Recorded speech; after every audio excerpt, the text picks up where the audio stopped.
Aufzeichnen. Okay, so recording is running.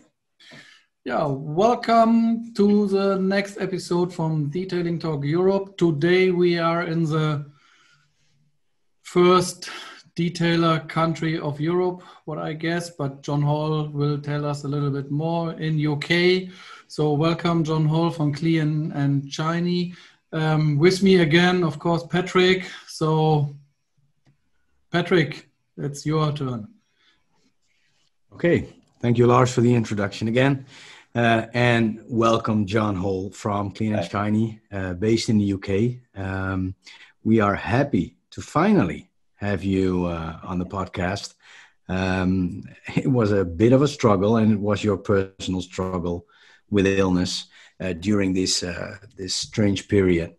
But anyhow, we're very happy to have you on right now, and we will take full advantage to ask everything that we can and see what we can find out about detailing or valeting in the UK.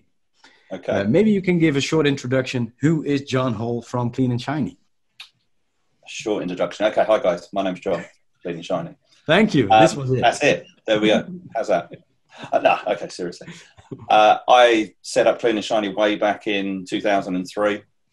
It was one of the first 2 or 3 shops in the UK selling imported car care products. We set up about the same time as Maguire's came into the UK. Moved on from there considerably now.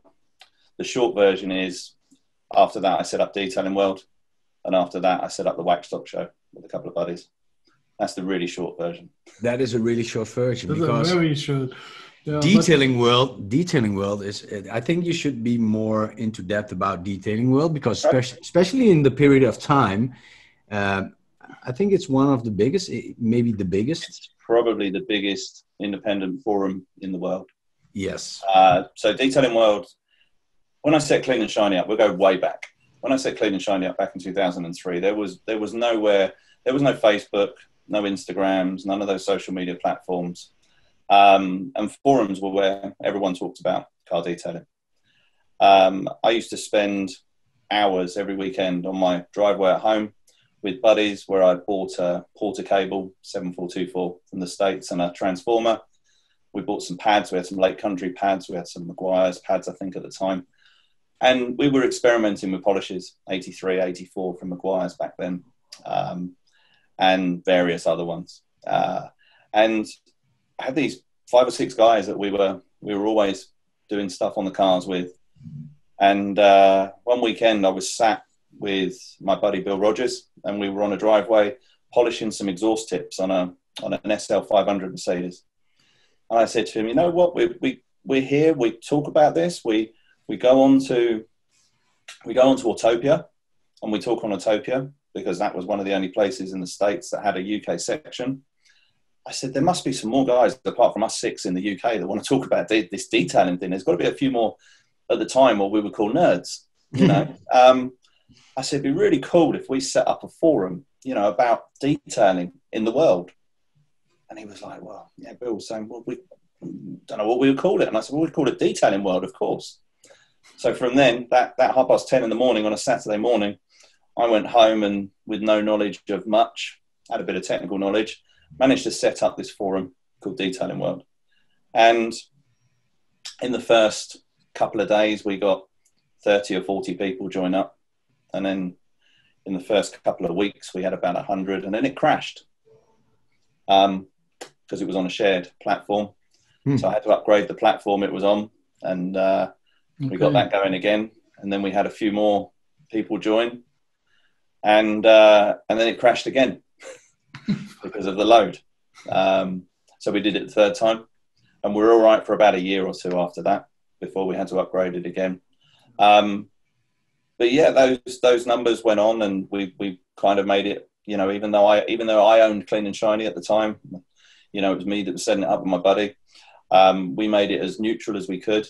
You know, we made it so that anyone could come on and talk about products and talk about, you know, their views on how they polish, their view. And it was all about, for me, this whole detailing life that I live is all about sharing and offering as much help and advice as I can, which is why I then went on to set up the show so that people could come to the show and network and do all of that sort of thing. It's never been, for me, it's never been about money, which is a really strange thing to say when I'm in business to make money. But it's been about giving people the experience of meeting other people and forging those friendships and relationships. Yeah, but this is when you talk about you don't do it for money. This is, I mean, when you want to do something very well, then you need the passion, and money is never so deep in your heart and in your passion that you can really spend so much risk, time, thinking about it when you just do it for money. Then and even when you want to do something just for money, then you go to a bank or to a other business side, no? So where you can earn really a lot of stock market or something. So true. Yeah. That's so true. That is, I think that is for Patrick. It's for me. We need money to live, of course. Absolutely. Yeah, that's no question about it. But the passion is what us bring forward, and the learnings. That is my main pushing every day. So I want to learn more, and the learnings push me to do new things. Yeah. So sorry for stopping this, but that's okay. No. But it is true, you know. So, and I think I agree with both of you where it is really important. And I think for the three of us, if we wake up in the morning and we have to go to what we love to do, we're not thinking about the money we will make that day, you know. So that is like the benefit or the side part of what we love to do. And I totally agree. Otherwise, it would be impossible to spend so much time into something like this.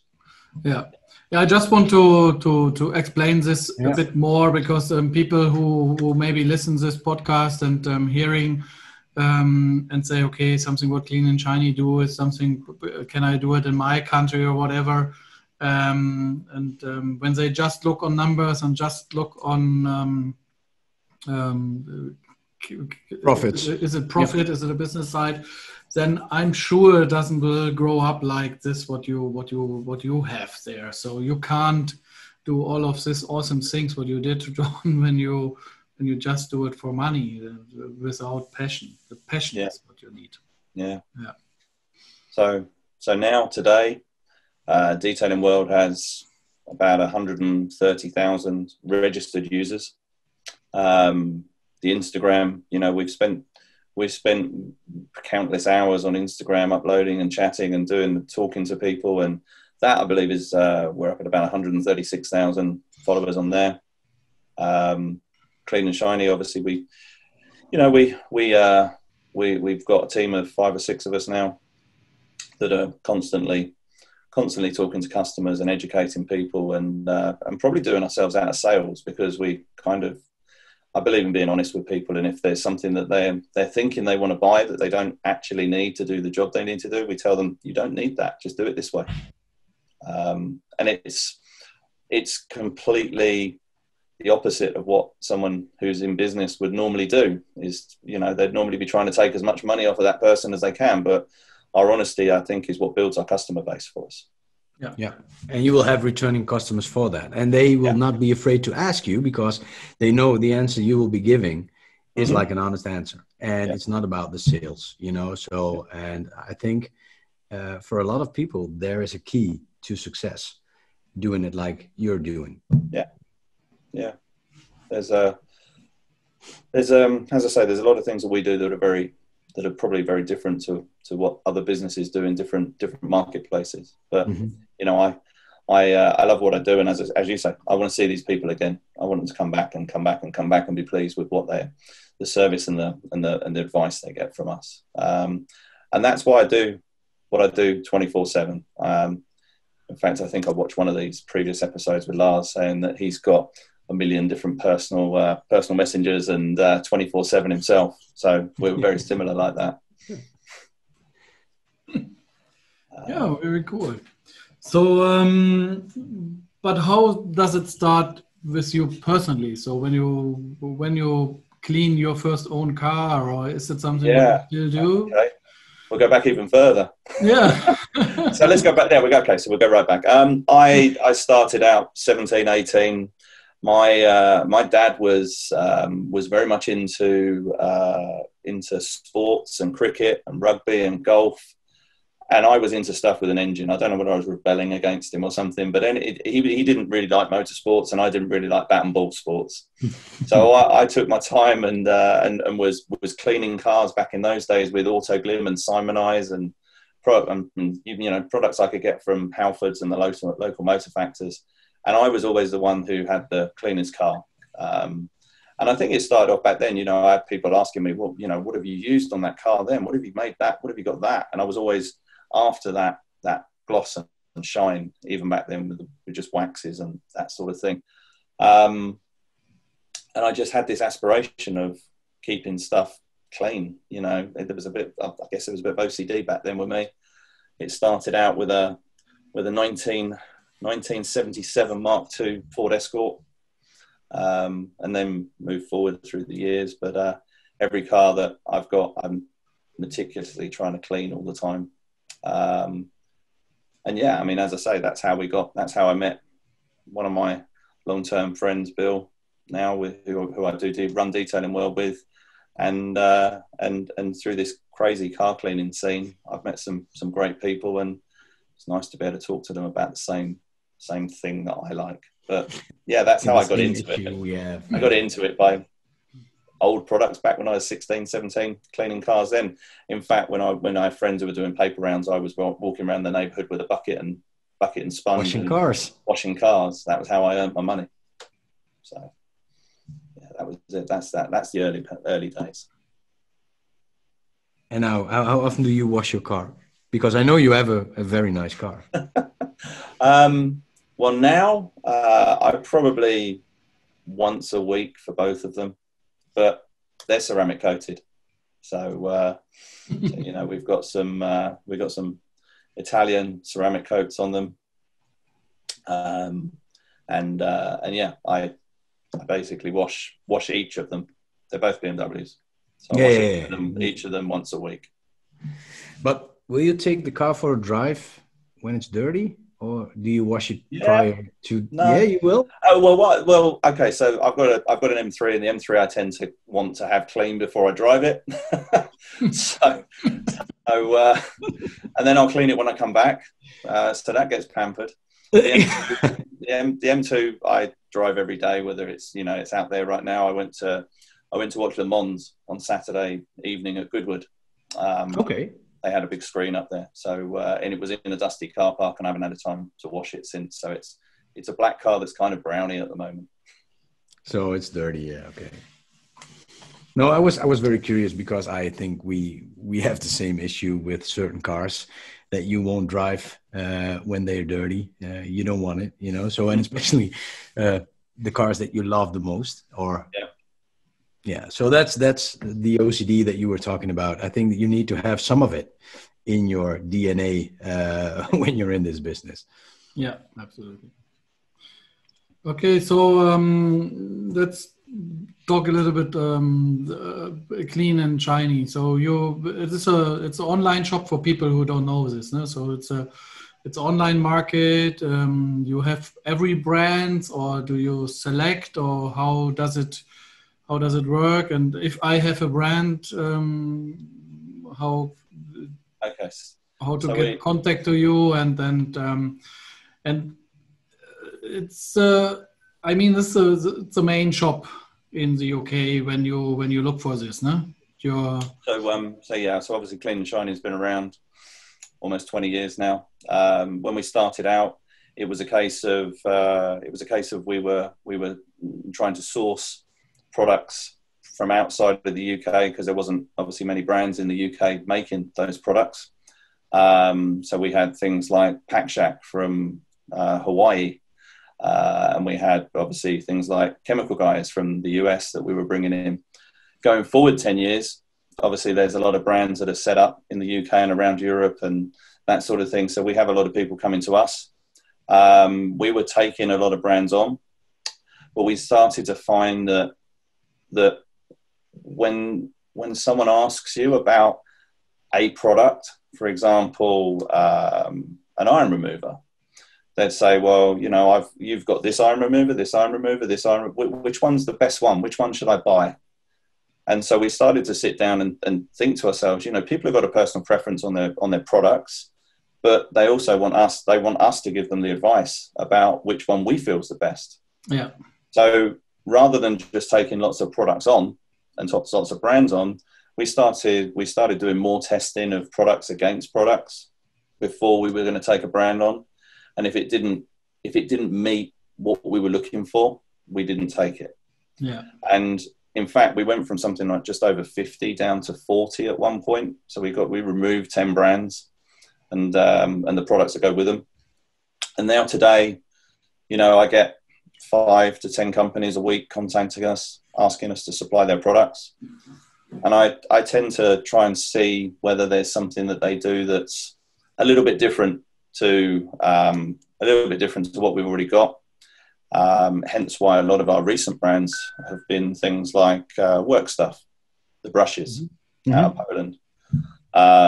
They've been a year ago, 18 months ago, we took on Laba Cosmetica out of Italy because they had some different products that work differently to some of the products out there. For example, they had Kronos and Energo. Energo is a water spot remover, and it was a very good water spot remover, better than most of the ones I've used. True. Kronos, a decarbonizer, you know, so, you know, when you're looking for efficiency and detailing, having a decarbonizer that can chemically take off the carbon on the exhaust rather than sitting there mechanically doing it with wire wool and metal polish, you know, you're saving yourself some time. So we took those sort of brands on.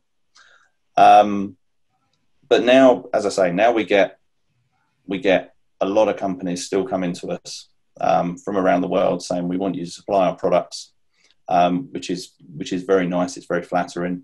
But we do have a process now where we say, is there something different about this brand to the other brands that are out there?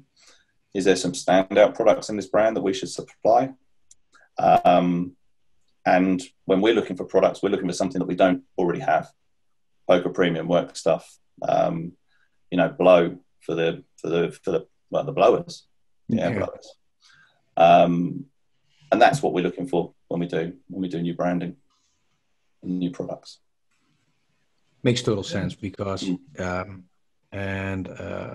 kind of got into that, the retail selling, you know, with the rag company that shop. But what you see is, and especially the brands that you were referring to, Laba Cosmetica, I know Energo is one of the best water spot removers on the market. We don't carry it, but they did a hell of a job with that product.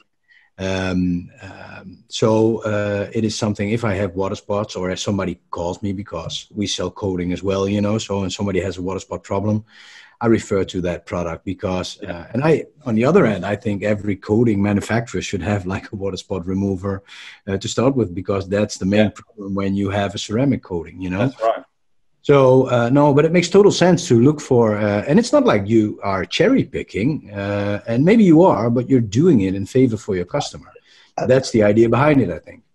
I think for the last few years, I've been trying to find, there's so many new companies popping up in the UK, and I'm sure it's the same in Europe. We have a number of European companies that have come to us with products, but I took the decision to try and find things that complemented things, which is why we did the rag company, and we stopped the rag company and we took on the towels, because it was like there was a lot of people selling products, and I said, well, look, every product needs a towel, so we should find the best company for the towels, which is what we did. You know, when it came to things like Poker Premium, it was like all these people buy these bottles and they're putting them on the shelves and they're just putting them, and so labels are nice and straight and everything like that. But wouldn't it be great if they could have something that's on the shelf that says, their own shelf that says polish, and they can put all their polishes in there? So we found Poker Premium, they found us, and we forged that relationship. And then brushes, again, you know, something that 9 out of 10 people use at some point on an interior or an exterior of a car. So it made sense to get those in.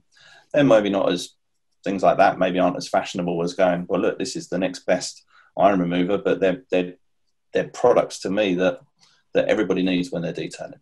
So we wanted to find the very best ones that we could do, you know, even down to things like a long forgotten product that in the UK 10 years ago, 12 years ago, I was using so much Optimum no rinse, and then it became not. It where all these new brands set up, it kind of wasn't there. It wasn't as fashionable, you know, a bit like something like Zano.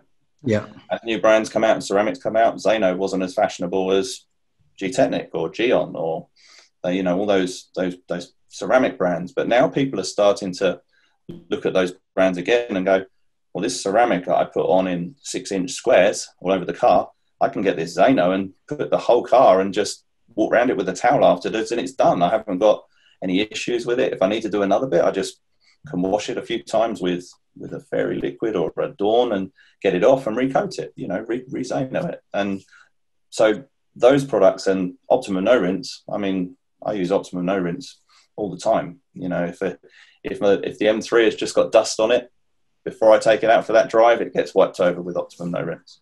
Yeah, so. I know the feeling. Yeah. Optimum no rinse is like an addictive product, you know, so, and it's like an underestimated product as well. And yes, it doesn't look as fancy as like you were referring to the other brands, but it like I told David like a couple of years ago, we need to relabel the product, you know, so, and David Gadushi, the mastermind behind the product, he was like, no, it's fine. And we like it here in the US. But on the other hand, if we wait as long as we've been waiting now, it becomes like a retro, a vintage product, you know? So the label is vintage. You almost already get back into line. But it is true. It had a hard time, especially in the UK. But the way you see people using it now in the UK and in Scandinavia, and that is pretty awesome, you know? So the product is on its return. Yes. Yeah, and that is really awesome. Yeah, because it's a really good product. It is. It's a bit like what you describe with Optimum is the same as Zano. Zano's label. That's how I describe it to people. They go, "But this doesn't look like this label," and I'm like, "Well, this is a retro label.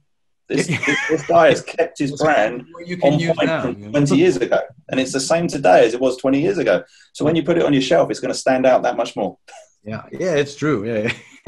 Everything looks the same now, you know? Yeah, true. Yeah. But that's the same that Colorlock has with Lederzentrum. That's the old logo, right? The Colorlock is the old logo, yeah. But you have Lederzentrum? Now, Lederzentrum, the story behind Colorlock and Lederzentrum is that Colorlock is the founder of the company is Anthony Bogatsky. It's a New Zealand guy, and when he creates the first leather conditioner for IKEA in 1989, he lives at this time in New Zealand, and his company name was European Leather Care, and he needs a name for this leather conditioner, and this was the first leather conditioner on the world, what we know, what was including a UV filter.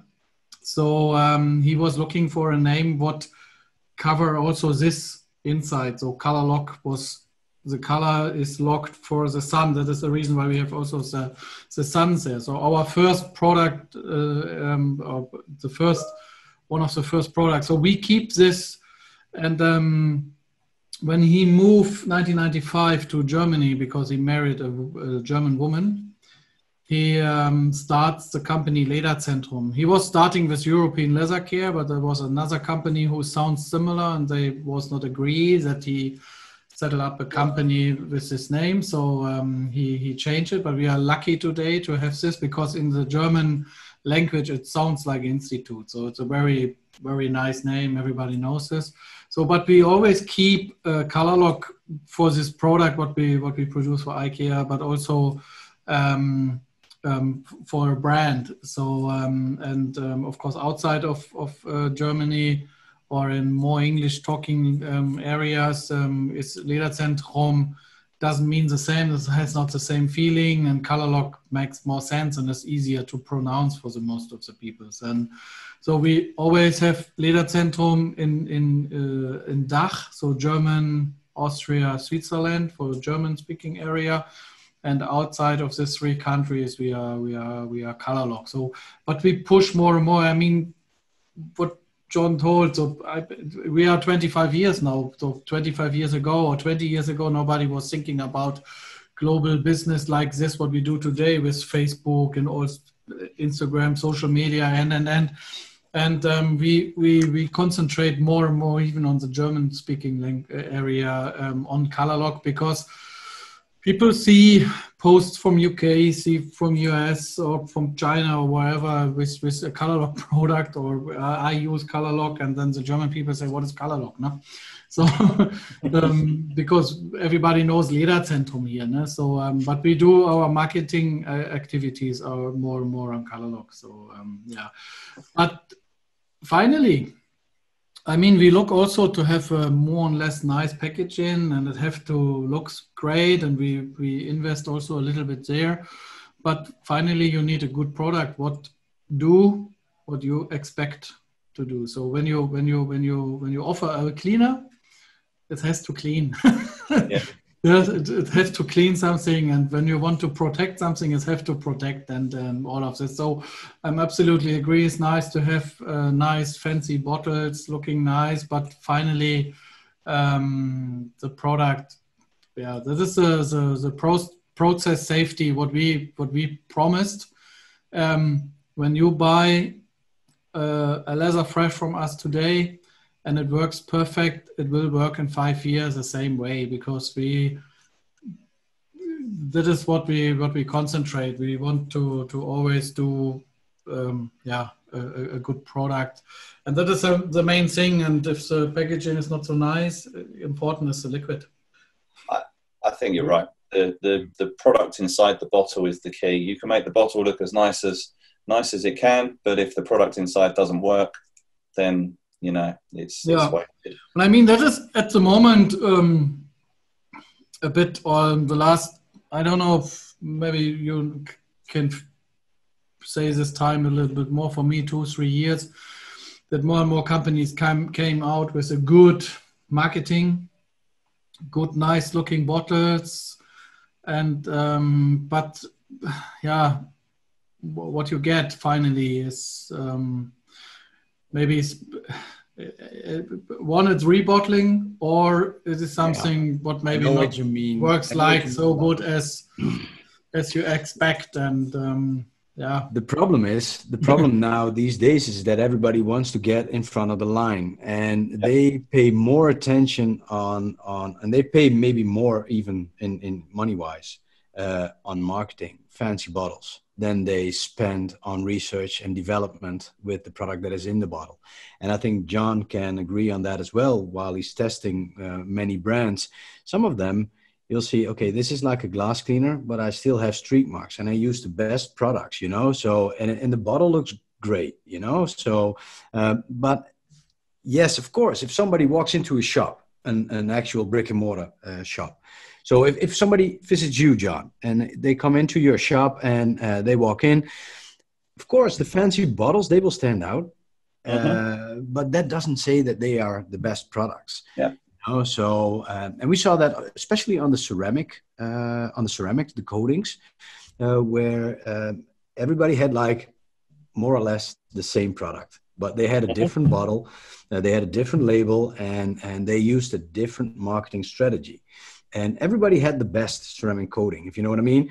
So, but in the end, they were all the same, price-wise, whatever, So it was just a different label. And I don't want to talk down on them in any way or form, but you need, on the other hand, you need something to attract the audience as well, So when you're doing a proper job, I don't know, So, but I think it should be on the inside of the bottle.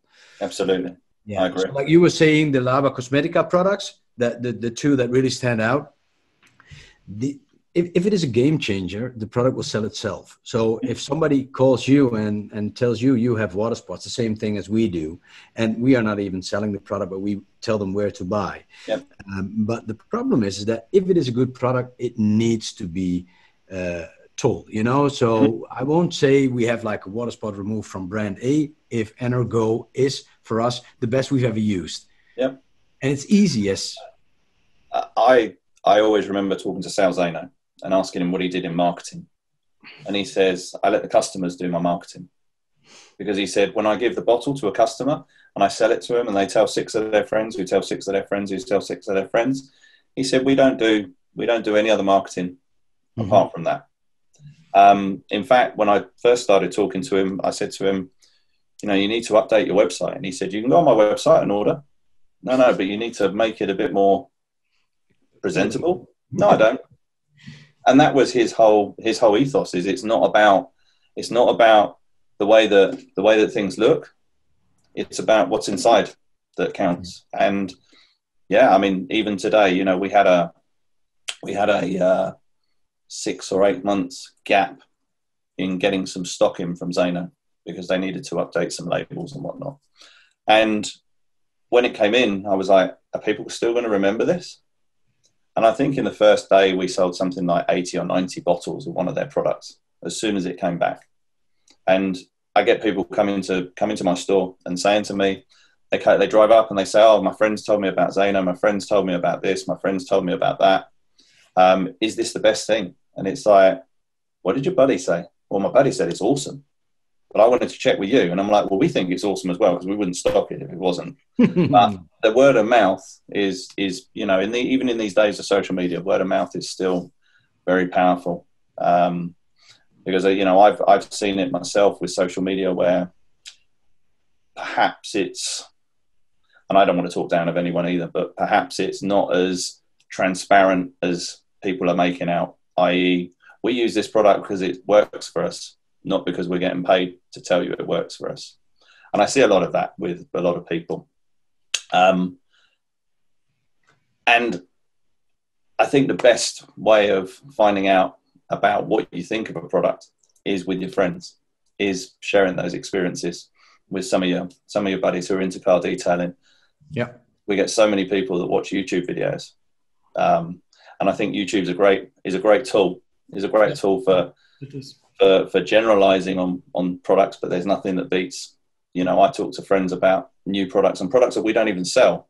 And they're saying, oh, you should sell this. You should sell this. And I'm like, and I have stock stuff off of that because people have said to me, friends of mine have said to me, oh, this is a fantastic brand. And some of those we've taken on board. And they say, oh, you got it in. It's like, yeah, you told me it was really good. And I tried it and it was really good. So we got it in. But that word of mouth is phenomenal to me.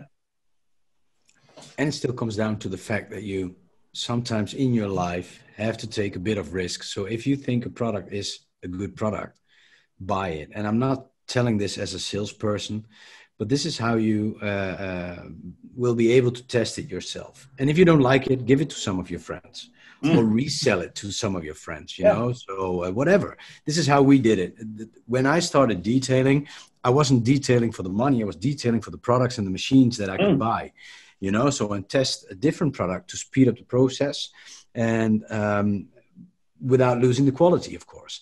So that's the thing that I did in the old days. And but now I totally agree. We know that people are hired, sponsored, and they have like a huge following base, and they get promoted, and even their Instagram account is promoted and pushed by with money, you know. That will not be per se the best product to buy. You know, so it might be very fun to follow, but it won't be the best product to buy. And this is how the Instagram works. And this is what we know with the ceramics as well, the ceramic coatings.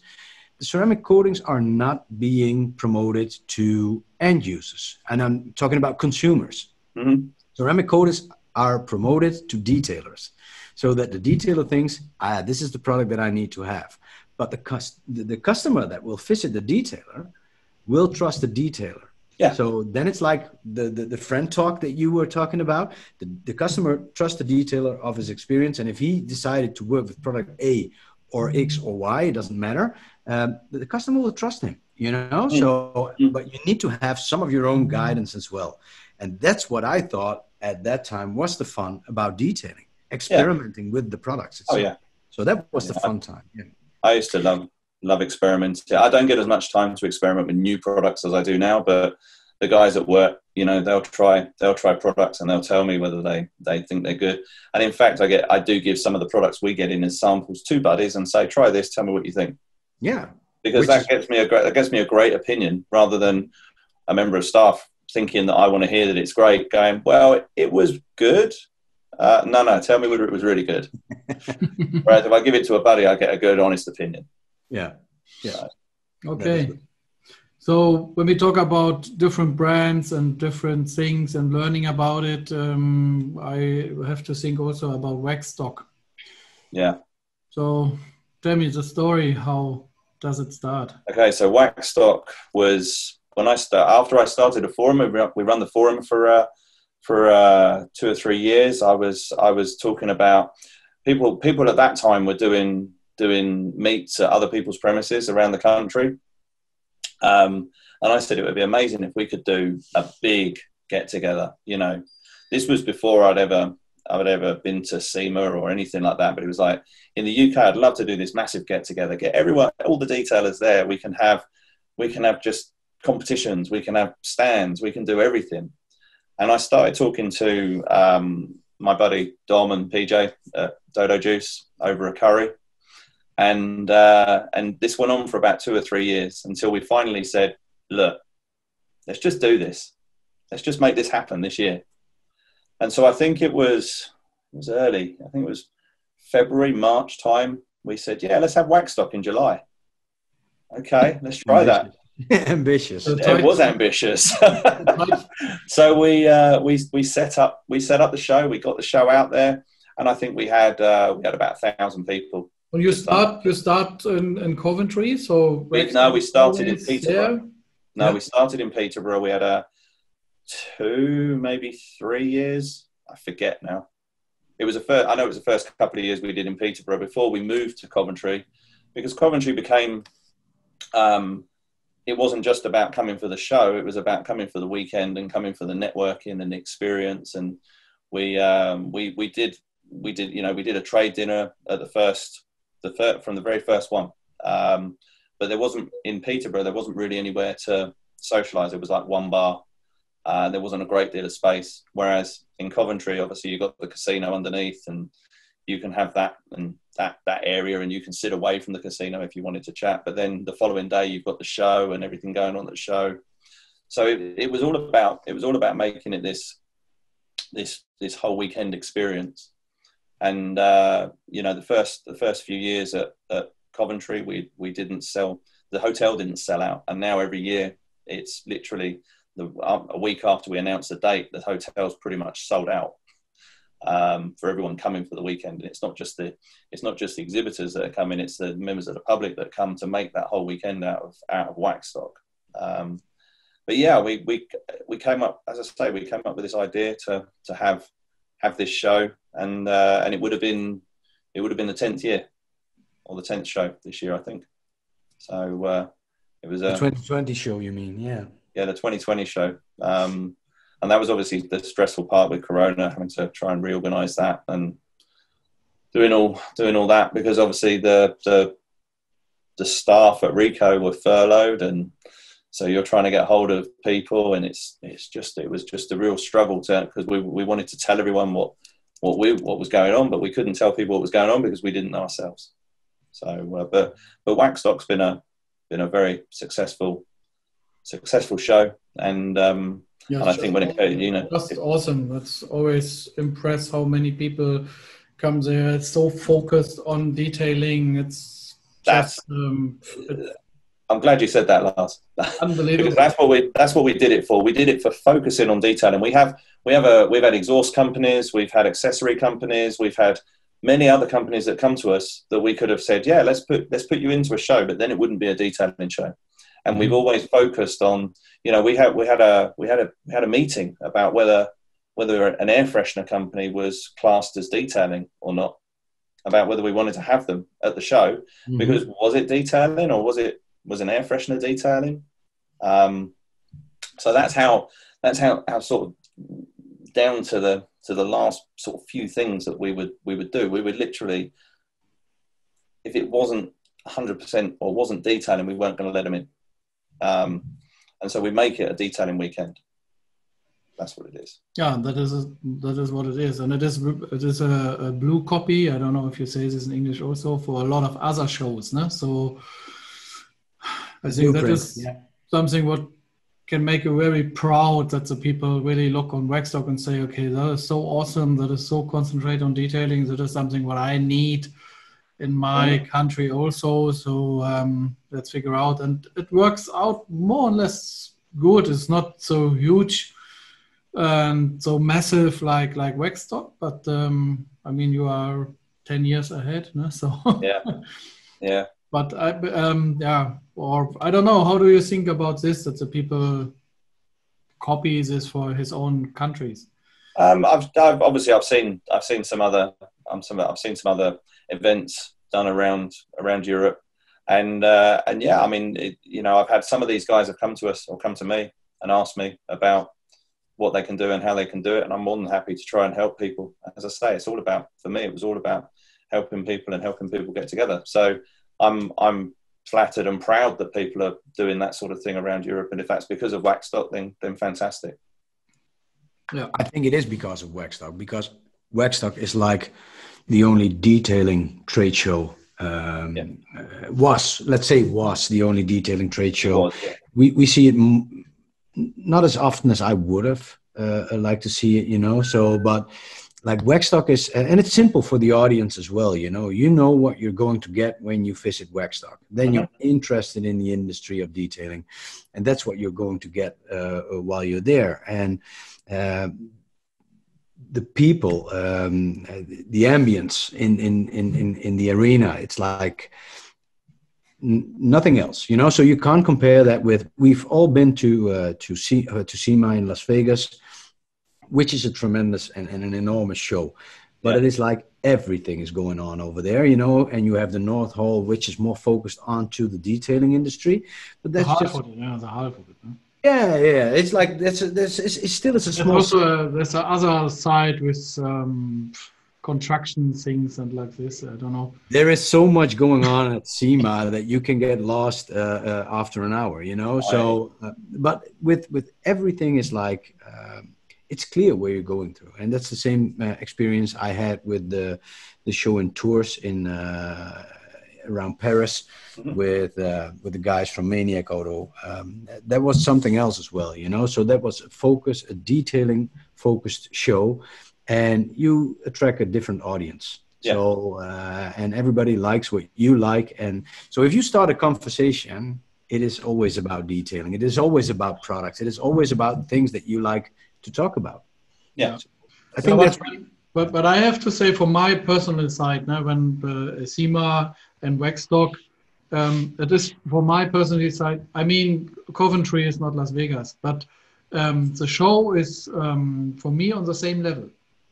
100%. 100%. So, I mean, of course, you have one hall in Waxstock, and SEMA is just huge.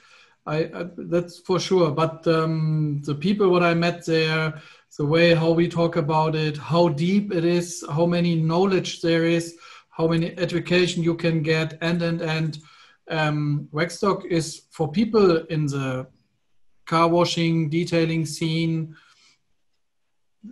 That's for me on the same level. You really get it on the same level, and that is that's very unbelievable to do this. To get this is and even better, John, because you deserve the compliments, you and your team, of course, that you got the attention of the American companies as well that would love to come and visit Waxstock or participate. So that is something that makes it stand out as well. It's been described as a mini SEMA to us, for the detailing industry. I would love to make it into a 2-day show where there's a day of education, and then there's a day of going and packing as many products into bags and taking them back to your car or your hotel room as possible. I think that would make a great event to be able to have education there, more so than what we do now. But I think the problem we have now is where it's a 1-day show. When you try to say to someone, there's going to be a morning of education where you can go and book into events, they look at it and go, but if I book into the events, I'm going to miss the good stuff to go and buy. Mm-hmm. So you go, okay, well, we're doing it in the afternoon. But by the afternoon, I'm tired because I've gone and bought all the stuff in the morning. So you kind of need to almost make it into a 2-day show. And we talked about that as well. But we've had people from Australia, New Zealand, India, all over the world have come to Waxstock, and it does make me really proud that I've created an event with two guys that has that level of attendance. Yeah. You have people there, they fly longer than the show is, no? Yeah, absolutely, yeah. They get to visit London afterwards, but don't go on the London Eye and that sort of thing. But yeah, I'm really proud of what we've created. And you can be, yeah. You should be, yeah, of course. So next year, I guess again June, July, something like this. Yeah, July, third week of July. Yeah. Okay, and again Coventry, I guess, no? Yeah, it'll be in Coventry until we get told that we've got too many people coming, and then we'll have to move it. And hence another reason to have a 2-day show is so that you can balance the crowds over 2 days. Mm-hmm. Okay, perfect.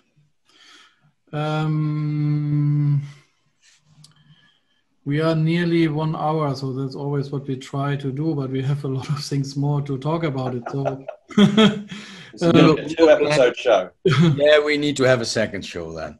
Maybe a second show. But before we end, tell us a little bit about the detailing scene in UK. So, because from my point of view, is UK is the biggest market in Europe. What I think. After UK is maybe Poland and then France. So this, I don't know if Patrick is agree, but yeah, I totally agree. Sadly, so Spain, Italy has also a little bit, but but UK is the biggest market. Why, John, do you think is UK the biggest one? Do you love more your cars in German? I think that we I don't know why it's got so huge. Obviously, when I started out, it was valeting, and then we bought this crazy term called detailing in back 20 odd years ago.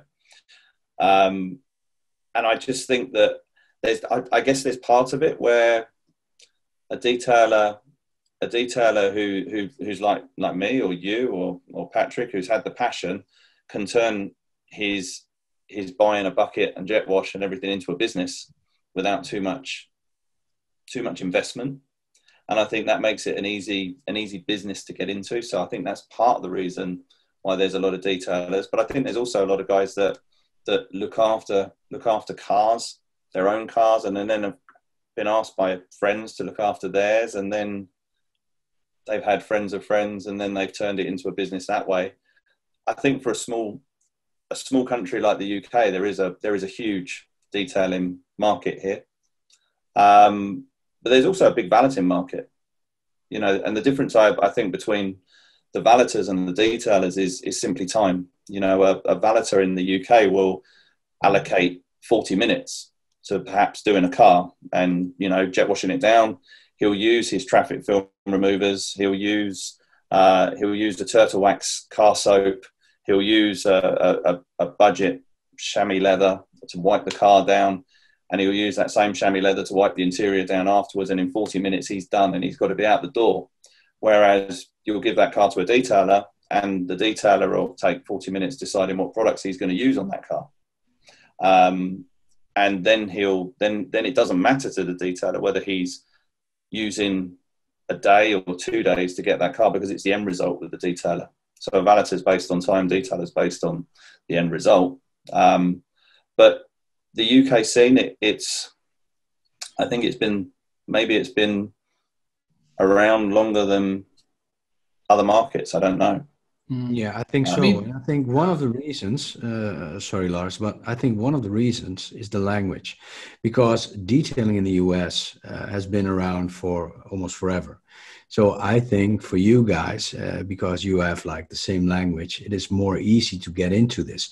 Now we see, and Germany is like a great example. If you have the current youth in Germany, they speak German and English. Yeah. And if you go back like 10, 20 years ago, where you were getting into detailing, or maybe even longer, a lot of countries, they don't have the connection. They didn't have the connection with the US market, which you already had. You see the same thing in Norway. They have a better connection to the US than any other country like the UK. And besides that, and I think that's where Poland comes in. You have a lot of Polish people in the UK.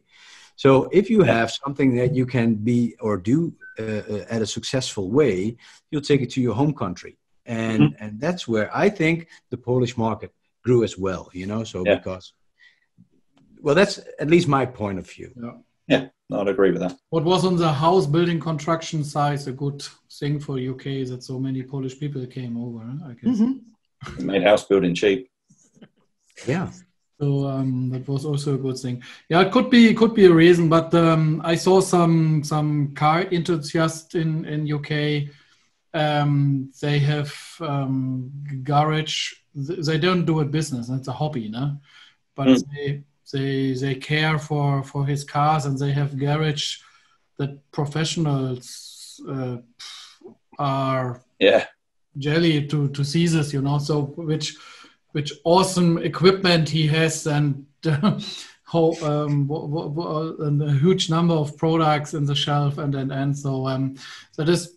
In US you see sometimes people like this, but especially in UK, I saw some garage by people who do this private for a hobby. It's unbelievable, crazy. It's like a living room for detailing, So that's And I still look at the US and see the garages in the US that they have. I remember talking to Ivan the Crow about. He said I've got a garage I can put my bus into, and I'm like, sorry, did you say you had a garage you can put a bus into? And he went, yeah. He said when we need to work on it, he said I back it in and we can work on it, and a bus garage. And everybody who follow him knows how huge his. It's not a small truck. It's a bus. It is a touring bus. Yeah. Well, two of them now. Yeah, now he has two. I think he wants to get rid of one, but I haven't got a garage big enough to keep it in. Otherwise, you would be interested. Otherwise, I'll be there. But I mean, this is size-wise. I know always when I walk with Ram across SEMA and I see a Land Rover, we say, this car in London is so huge, no? When you look here, it feels like a smart, no? So what I mean. So it is in the US. So when you look at a Land Rover on the street in the US, you see, that's a small car. And when you come to London with a Land Rover, even you can't park. You can't park, and you can't drive every street because it's too huge. So that is the difference between Europe and everything is a bit more tiny here, but focus good on quality. I guess this is what what is one office showing different between.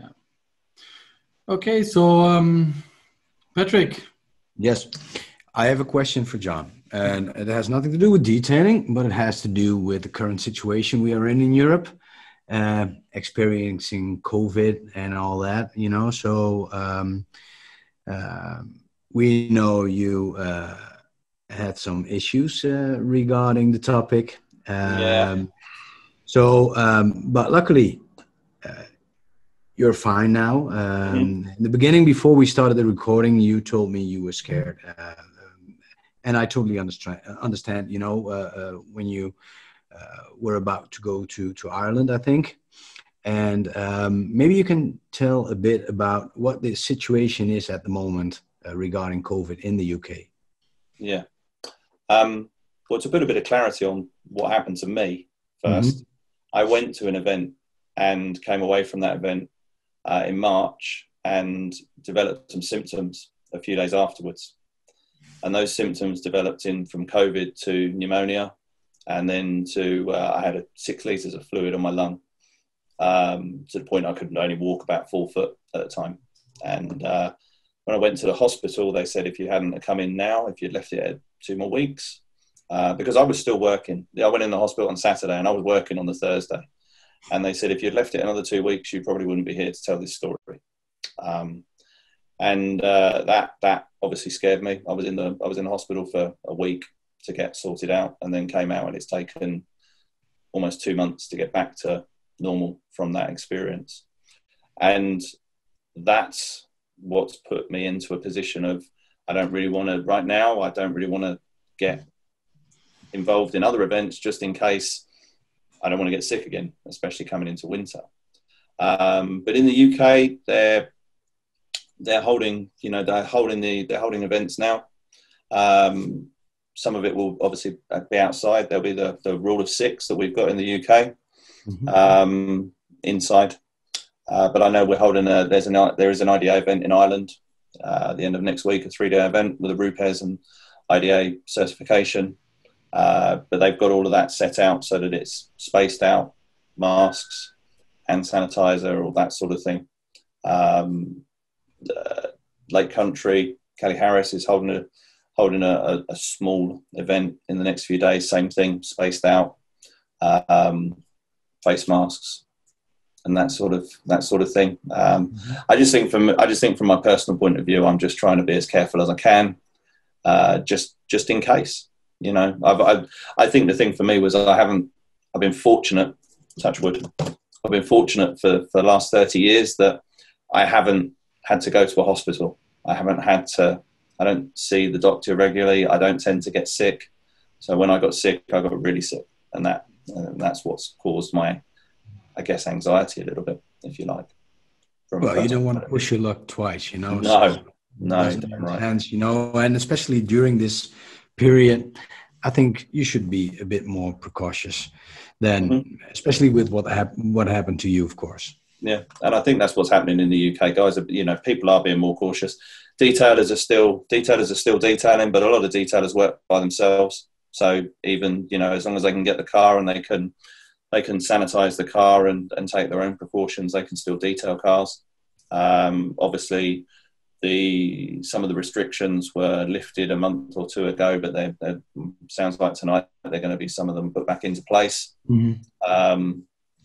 But yeah, I mean, most detailers in the UK aren't big companies of multiple people.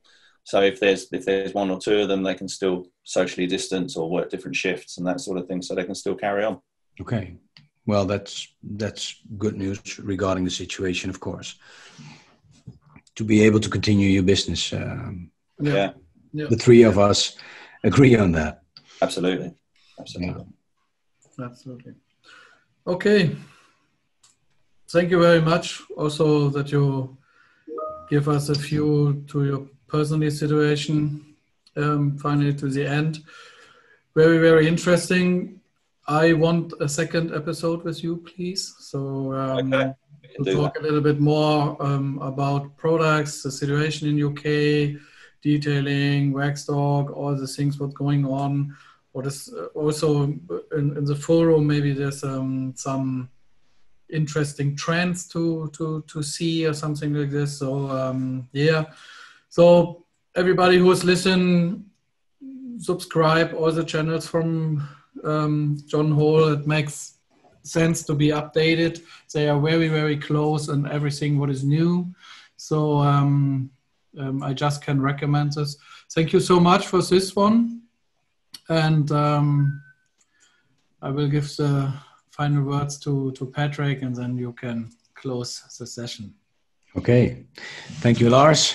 Well, thank you, John, for being on the podcast. Thanks for having me.